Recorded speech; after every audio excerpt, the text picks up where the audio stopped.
Hello and welcome. I'm joined by Lord Stephen Green, the UK Minister for Trade and Investment, and he joins me now. Thank you very much for speaking to us, Pleasure. Minister. So you've been traveling a lot in the region, in the ASEAN countries, and now you're in India. You've been inaugurating centers in Delhi. What's happening in this part of the world that keeps you motivated and focused? A huge amount is the short answer. In terms of trade and investment for Britain, of course, there's nothing more exciting than what's going on in Asia in general. I think ASEAN is an extremely exciting area, and of course India. So I travel a great deal in this part of the world, showcasing what Britain has to offer, looking for ways of achieving partnerships that I think are of interest to both sides. And how does this tie in with what Britain feels or is contextualizing vis-a-vis the rest of the world? Well, Britain has Economies. Britain has to shift its economy towards a more proactive international engagement. We need to get more British companies looking to markets outside of their traditional ones in Europe. And of course, the emerging market story is the big story of the first half of this century, and will go on being so for the next several decades. So I want to encourage more British investment, more British trade, more British companies to come and look and see what's going on. Right. So the effort that you're putting in also seems to suggest that things are not happening the way it should be or ought to have been. Why is that?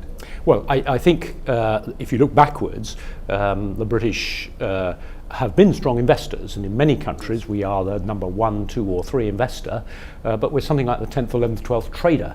So I want more, particularly smaller British companies, to look outwards, to look at the opportunities in these emerging markets, because growth in their traditional markets back at home and in the European Union more generally is going to be muted for some considerable time, and there are exciting things going on in particularly this part of the world. And if you look historically, Britain's market share is often lower than I think it could be and has been declining. So there are some issues to address. On the other side, there are a great deal of opportunities, there is a great deal of potential, as all the signs are that what the British have to offer in terms of technology and creativity, in terms of advanced manufacturing, these are the kinds of things that are in demand in this part of the world. So we have a great deal to offer, and the challenge is to motivate more and more British companies to look at those opportunities. So the focus on small and medium enterprises in Britain, does that reflect the sort of not lack of interest on the part of the larger corporations, or is it a more fundamental shift in the way business is being done and income is being generated? No, it's certainly not a matter of a lack of interest on part of the larger companies. It is that the larger companies are already very active. In India, you have Right. JLR, we have JCB, you have HSBC, you have Standard Chartered, you have many of the major names in British goods and services are of course present in India and have been for, in some cases, many decades.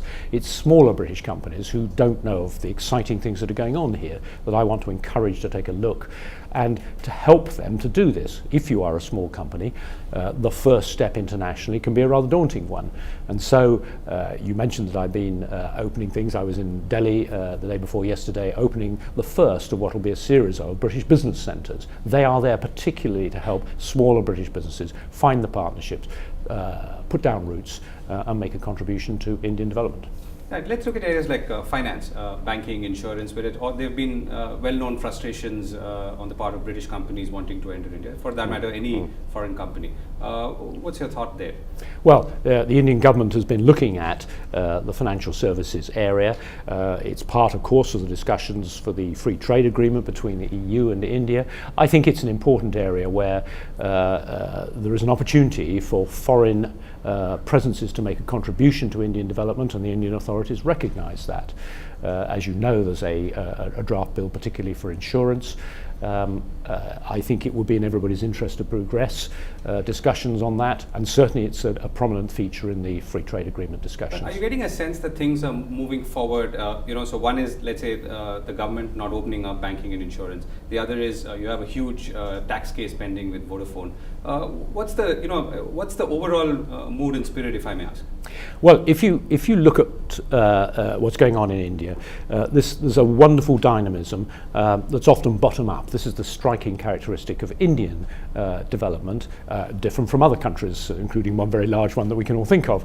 That bottom up vibrancy that you see all over the place means, I think, that there are opportunities, even though there are of course plenty of challenges, and we all recognise that there are plenty of challenges of doing business in India, but we also know that particularly if you can find the right partnership and you're a smaller company in Britain, there's a great deal that you can do to contribute, because you have innovativeness, technology, branded fashion goods, whatever it might be. There are a great deal of areas of opportunity, and it's finding those opportunities, encouraging those businesses to do to come in with eyes open. I mean, there are plenty of challenges, but that's the secret of success. I was in Pune yesterday, and there I think there's it's a wonderfully vibrant centre, some great British names there, of course, and in particular I went round the Jaguar Land Rover plant there. Now that's a wonderful opportunity of Indian-British cooperation. It is, of course, Tata, the largest single Indian investor in the British economy,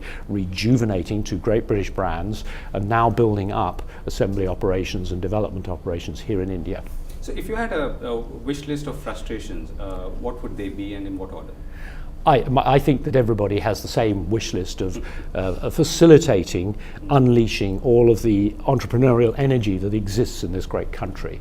I drove yesterday from Pune to Mumbai on a great new expressway. It took me 2 3/4 hours door to door. You couldn't do that by plane, that journey that quickly. And this is a sign of what can happen when things all come right. Unleashing the potential, removing the blockages, investing in infrastructure. We all know that these are the challenges, not just for India actually, but for many countries around the world. And the more that can happen in the coming years, the stronger the growth and the faster the emergence of a really powerful global scale economy. Right, so the world markets are seeing a lot of volatility, right? And particularly emerging markets, we've seen currency depreciation at a scale which we've never seen before. We've seen stock markets falling off, regaining to some extent. Is this all affecting or likely to affect the near-term prospects for trade and the portfolio that you're dealing with? I don't actually think it'll affect the near-term prospects for trade. You're quite right that a number of emerging markets have found some short-term difficulties with the international markets and the effect on exchange rates, and of course the rupee has noticed some of that effect. I regard all these as short-term phenomena. I mean, I think the more important truth is about the medium term and the longer term, and that is a great convergence, historic convergence between the so-called developed countries and the emerging countries that are now benefiting from urbanization, modernization, investment in infrastructure, unleashing of entrepreneurial talent, and the future is, I think, very strong for the emerging markets. So if I may put a sort of banker cum minister question, so would you put money on the India story at this point? And certainly. For how long? Certainly, for the indefinite future. Right. So thank you very much for speaking with us. Thank you very much.